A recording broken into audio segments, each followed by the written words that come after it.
வணக்கம் ஃப்ரெண்ட்ஸ், நான் உங்கள் ரோஸ் குட்டி. ஸோ நம்ம நிறைய பேர் நீங்கள் சர்ச் பண்ணுவீங்க, தேடுவீங்க. இப்போ டாடா ஏசி நம்ம வாங்கி அதை நம்ம வாடகைக்கு ஓட்டினா லாபமா நஷ்டமா என்றதை நீங்கள் பார்ப்பீங்க ஃப்ரெண்ட்ஸ்.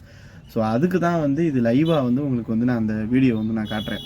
ஸோ இப்போது கரண்ட் சுச்சுவேஷன் பார்த்தீங்கன்னா, இப்போ நம்ம ஒரு டாடா ஏசி வாங்குகிறோம், புதுசாக வாங்குகிறோம். இப்போ எவ்வளோ இருக்குது அப்படின்னு பார்த்தீங்கன்னா, ஒரு 6.5 அது 7 வந்துடும், 7 லட்ச ரூபாய்கிட்ட வந்துடும். நீங்கள் எல்லாம் அந்த ஃபினிஷிங் பாடி கட்டி எல்லாம் பண்ணுறதுக்கு 7 லட்ச ரூபா வந்துடும்.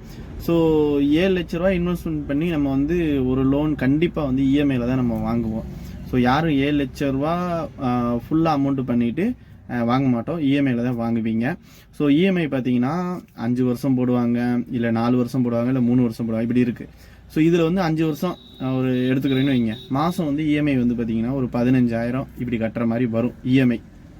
ஸோ இந்த 15,000 இஎம்ஐ கட்டி நீங்கள் வாடகைக்கு ஓட்டினீங்க அப்படின்னா, ஸோ டெய்லி நம்மளுக்கு வாடகை ஒரு 2,000 ரூபாய்க்கு ஓடுது அப்படின்னா, ஸோ அதில் 2,000 ரூபாய்க்கு ஓடினா கண்டிப்பாக 1,000 ரூபா நீங்கள் வண்டியோட செலவு எல்லாத்தையும் எடுத்து வச்சிடணும். அதாவது டீசல் ப்ளஸ் தேய்மானம், இதை நீங்கள் 1,000 ரூபா எடுத்து வச்சிடணும்.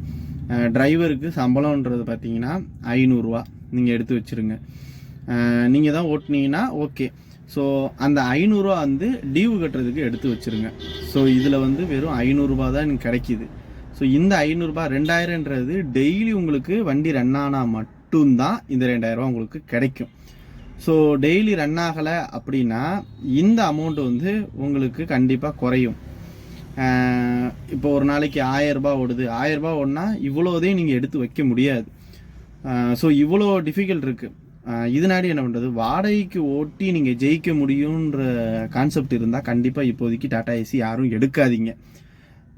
ஏன் அப்படி சொல்கிறேன்னா, இப்போ நம்மளாம் வாடகைக்கு போட்டோம், அந்தளவுக்கு பெருசாலாம் ஒன்றுமே கிடைக்காது.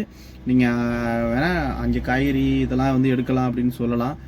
அதில் யாருமே எடுக்க மாட்டாங்க, எடுக்க